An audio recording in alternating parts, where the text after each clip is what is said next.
अगर नाक खुजलाने से झूठ साबित हो जाता, तो अदालतों को सबूतों की जरूरत क्यों पड़ती? सच को परखने का एक बेहतर तरीका है, बिना झूठे इशारों का पीछा किए। आइडिया बहुत सरल है। जादुई संकेतों के लिए चेहरे घूरना बंद करें। कहानी सुनना शुरू करें, उसके हिस्सों को जांचें और देखें कि असल दुनिया में क्या सबूत मौजूद हैं। पाई शर्त थे। बॉडी लैंग्वेज के सिर्फ एक दो इशारे काम नहीं करते। अगर करते, तो अदालती कार्यवाही 5 मिनट में खत्म हो जाती। जज एक पलक झपकते देख लेता, फैसला सुनाता और सब अपने घर चले जाते। पर ऐसा नहीं होता। असली फैसले टाइमलाइन और उन बातों पर टिके होते हैं जिन्हें जांचा जा सकता है। असली झूठ पकड़ने का तरीका 3 चीजों पर टिका है। कही गई बात, वो बात समय के साथ कितनी बदलती है, और बाहरी सबूत। जब ये तीनों चीजें एक सीध में होती हैं, तो आपको एक मजबूत संकेत मिलता है। और जब नहीं होती, तो आपको और मेहनत करने की जरूरत होती है। हम पुरानी सुनी सुनाई बातों की जगह एक आसान तरीका अपनाएंगे। आप इसे काम पर, घर पर और हर उस जगह इस्तेमाल कर सकते हैं जहां बात गंभीर हो। मकसद किसी का झूठ पकड़ने वाली मशीन बनना नहीं है। मकसद है कि हम बिना किसी ड्रामे के ज्यादा सबूतों के साथ बेहतर फैसले ले सकें। अब ये डेटा देखिए जो चौंकाने वाला है। सैकड़ों स्टडीज में जहां हजारों लोगों ने हिस्सा लिया, वहां झूठ पकड़ने की औसतन सफलता दर सिर्फ 24% के करीब रही। यह तो बस सिक्का उछालने से थोड़ा ही बेहतर है। इसे मन पढ़ना तो बिल्कुल नहीं कह सकते। यह हमें विनम्र बनाता है, और यह जानकारी काम की भी है। बात और भी अजीब हो जाती है। लोग झूठ पकड़ने से ज्यादा सच को पहचानने में बेहतर होते हैं। हम लगभग 61% बार सच को सही पहचान लेते हैं, लेकिन आधे से भी कम बार झूठ को सही ढंग से पकड़ पाते हैं। इसे सच पर यकीन करने की आदत कहते हैं।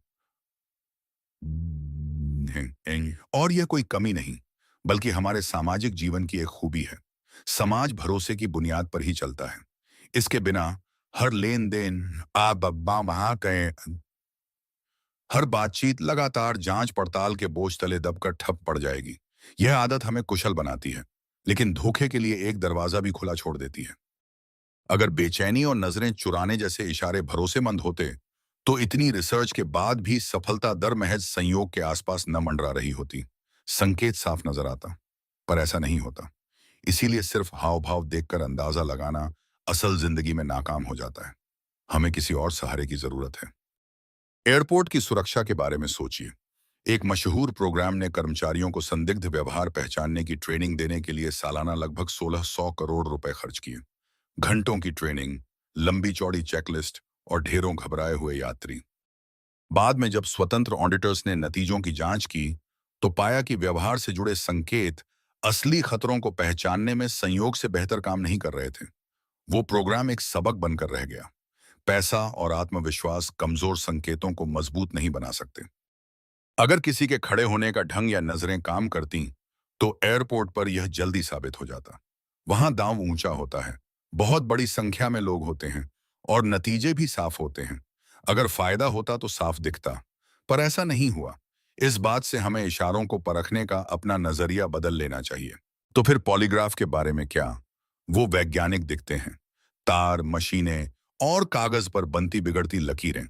ऐसा लगता है जैसे कागज पर सच्चाई उतर रही हो, लेकिन यह एहसास धोखा दे सकता है। बड़े वैज्ञानिक अध्ययनों में चेतावनी दी गई है कि बड़े पैमाने पर स्क्रीनिंग में पॉलीग्राफ कई बार गलत नतीजे देते हैं। जब किसी एक घटना की जांच होती है, और वो भी कड़े नियंत्रण में, तब वे अंदाजे से बेहतर हो सकते हैं, लेकिन फिर भी वे इतने भरोसेमंद नहीं होते कि अदालत में उन्हें माना जाए। आखिरी बात, जो मशीनें घबराहट को मापती हैं, वे सच मापने वाली मशीनें नहीं हैं। तनाव, घबराहट, आम आम बली तनाव, घबराहट और कुछ आसान तरकीबें नतीजों को गड़बड़ कर सकती हैं। एक शांत झूठा इंसान आसानी से बचकर निकल सकता है, और एक घबराया हुआ सच्चा इंसान भी दोषी लग सकता है। तो हमारा सहज ज्ञान धोखा क्यों खाता है? व्यवहार को देखकर राय बनाने की आदत के कारण। हम आत्मविश्वासी और शांत दिखने वाले लोगों पर भरोसा करते हैं, और जो अजीब या घबराए हुए दिखते हैं, उन पर शक करते हैं। यह शॉर्टकट ज्यादातर दिनों में काम आता है, लेकिन मुश्किल फैसलों में हमें धोखा दे जाता है। शातिर झूठे लोग यह बात जानते हैं। वे फिल्मों में दिखाए जाने वाले घबराए हुए, बेचैन किरदारों जैसे नहीं होते। वे पूरी तरह से ईमानदारी का नाटक करते हैं। वे जानते हैं कि हम उम्मीद करते हैं कि झूठे लोग नजरें चुराएंगे, इसलिए वे शांत और भरोसेमंद तरीके से नजरें मिलाते हैं। वे जानते हैं कि हम बेचैनी के संकेत ढूंढते हैं, इसलिए वे शांत और स्थिर बने रहते हैं। वे एक सरल, यकीन करने लायक कहानी की प्रैक्टिस करते हैं, जिसमें उन उलझी हुई और विरोधाभासी बातों की कोई जगह नहीं होती जो अक्सर सच्ची यादों के साथ आती हैं। उनका नाटक हमारे हाव भाव की जांच में पास होने के लिए बनाया गया है, जी अम्बी, जिससे उनका शांत स्वभाव सच्चाई का संकेत नहीं बल्कि एक नकाब बन जाता है। संस्कृति और लोगों के मानसिक रूप से अलग होने का असर भी नजरें मिलाने, आवाज के लहजे और हाव भाव पर पड़ता है। दोषी दिखने का कोई एक जैसा तरीका नहीं होता। कहीं पर घूरना असभ्य माना जा सकता है और कहीं पर सम्मान की निशानी। बिना संदर्भ के चेहरे पढ़ना सिर्फ अंदाजा लगाना है। तो फिर कौन सी रुकावट मायने रखती है? आप अपने हाव भाव की प्रैक्टिस कर सकते हैं। आप झूठी मुस्कान दिखा सकते हैं, लेकिन चलते फिरते एक ऐसी मनगढ़ंत कहानी बनाना मुश्किल है जिसे जांचा जा सके। या तो दुनिया आपकी कहानी का साथ देगी या नहीं। जब आप नाम, समय, जगह, रास्ते, रसीदें या लॉग्स के बारे में पूछते हैं, तो आप एक रुकावट पैदा करते हैं।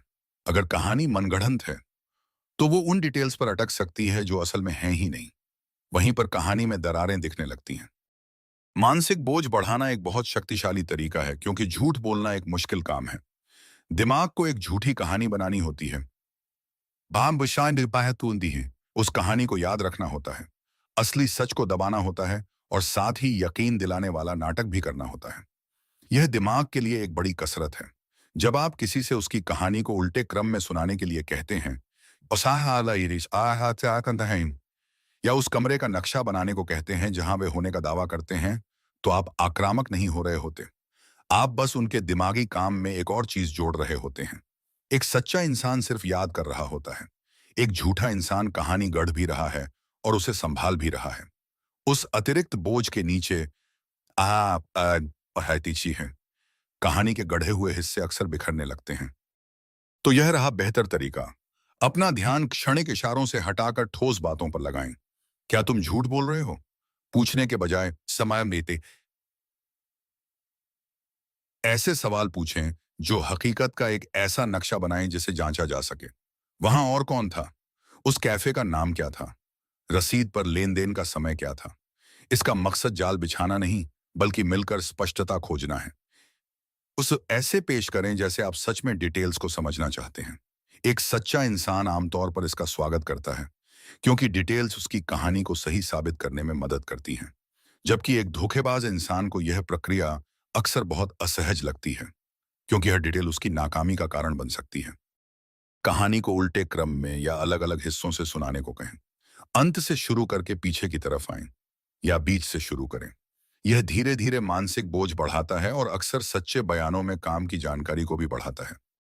समय समय पर बयानों की तुलना करें। लिखे हुए या रिकॉर्ड किए गए संस्करणों से बदलावों का पता चलता है। छोटे छोटे बदलाव इकट्ठे होते जाते हैं।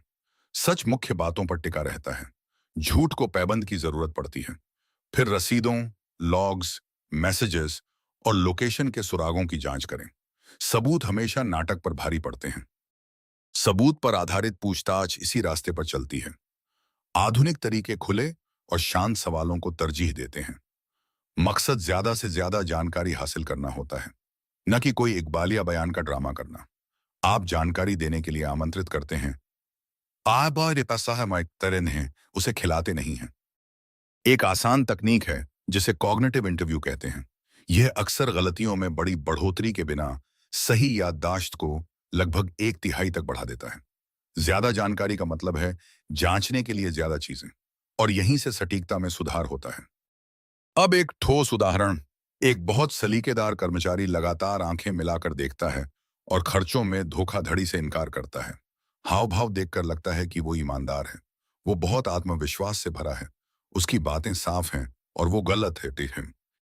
अब कही गई बात की जांच करते हैं। बिल की बारीकियां कार्ड के समय से मेल नहीं खाती। लॉगिन रिकॉर्ड्स दिखाते हैं कि बुकिंग किसी दूसरे शहर से की गई थी। वेंडर के नंबर बार बार कॉपी पेस्ट किए हुए लगते हैं। शांत कहानी जांच की रोशनी में टूट जाती है। सच्चाई विसंगतियों और तीसरे पक्ष के डेटा से सामने आई। किसी घबराहट से नहीं, किसी पलक झपकने से नहीं, किसी खुजलाने से नहीं। करिश्मे का सामना ऑडिट से हुआ और ऑडिट की जीत हुई। तो आप इसे रोजमर्रा की जिंदगी में कैसे इस्तेमाल कर सकते हैं, बिना हर बातचीत को पूछताछ बनाए? इसका राज है कि आप शक से नहीं बल्कि जिज्ञासा से सवाल पूछें। किसी इशारे को पकड़ने की कोशिश करने के बजाय बस स्थिति को साफ करने वाले सवाल पूछें, जैसे कि आप खुद उस कहानी की कल्पना करने की कोशिश कर रहे हों। अरे, शहर में जो नया रेस्टोरेंट खुला है वो कौन सी गली में है? मैं भी जाकर देखना चाहता हूँ। आप बस ऐसी सीधी सादी खास जानकारी मांग रहे हैं जिसे जरूरत पड़ने पर जांचा जा सकता है। अक्सर आपको जांच करने की जरूरत भी नहीं पड़ेगी। जिस तरह से वो जानकारी आसानी से मिलती है या हिचकिचाहट पैदा करती है, वह अपने आप में एक सूचना है। चुप्पी को अपना काम करने दें। खालीपन को भरने की जल्दी न करें। जब आप एक शांत ठहराव लेते हैं तो लोग अक्सर काम की जानकारी खुद ही जोड़ देते हैं। यह विनम्र लगता है और यह असरदार भी है। बाद में उस बात पर दोबारा आएं या किसी अलग जगह से पूछना शुरू करें। सच्ची कहानियां स्थिर रहती हैं, नाटक बदलते रहते हैं। समय के साथ पैटर्न और सबूत नाटक पर भारी पड़ते हैं। तो इन्हें सबूत, कुछ जरूरी बातें। बॉडी लैंग्वेज पूरी तरह बेकार नहीं है। किसी व्यक्ति के सामान्य व्यवहार से अलग कुछ दिखे तो वो आपको सही सवाल पूछने के लिए प्रेरित कर सकता है। बस किसी एक इशारे को अंतिम फैसला न माने। लैब के दावे अक्सर असल जिंदगी से आगे निकल जाते हैं। तनाव और बचाव के तरीके चीजों को बदल देते हैं। वे तकनीकें जो मानसिक बोझ बढ़ाती हैं या जांची जा सकने वाली जानकारी मांगती हैं, आपके सफल होने की संभावना को बेहतर बनाती हैं। वे कोई जादुई डिटेक्टर नहीं हैं। आखिरी फैसला सबूतों से ही होता है। और अंत में हमेशा याद रखें कि इंसानी व्यवहार का कोई एक पैमाना नहीं होता। संस्कृति, चिंता या मानसिक बनावट में अंतर लोगों के संवाद करने के तरीके को बहुत ज्यादा प्रभावित करता है। ऑटिज्म स्पेक्ट्रम वाले किसी व्यक्ति के लिए सीधी आंख से संपर्क करना बहुत असहज हो सकता है। सोशल एंजाइटी वाले किसी व्यक्ति के लिए किसी भी तरह की जांच के दौरान बेचैनी महसूस करना सामान्य हो सकता है। इन व्यवहारों को धोखे का संकेत मानना न केवल गलत है बल्कि अनुचित भी है। इरादा कही गई बात और उसकी स्थिरता में होता है, न कि संवाद के उस तरीके में जो हमारे तरीके से मेल नहीं खाता। तो यह है नया नजरिया जिसे याद रखना है। सच्चाई किसी के चेहरे पर आने जाने वाले भावों में नहीं मिलती। यह उसकी कहानी की बनावट में मिलती है और इस बात में कि वह कहानी असल दुनिया से कैसे जुड़ती है। अपने फैसले को कही गई बात, उसकी स्थिरता और सबूतों पर टिकाएं। तथ्यों को अपना काम करने दें। अगर इस विचार ने आपकी सोच को और पैना किया है तो ऐसे ही और वीडियो के लिए सब्सक्राइब करने पर विचार करें। नॉलेज वर्थ शेयरिंग में हमारा यही मकसद है कि हम अलग अलग क्षेत्रों से ऐसे शक्तिशाली विचारों को खोजें और उन्हें इस तरह समझाएं कि आप उन्हें सच में इस्तेमाल कर सकें। आज हमारे साथ अपना समय बिताने के लिए धन्यवाद और मिलते हैं अगले वीडियो में।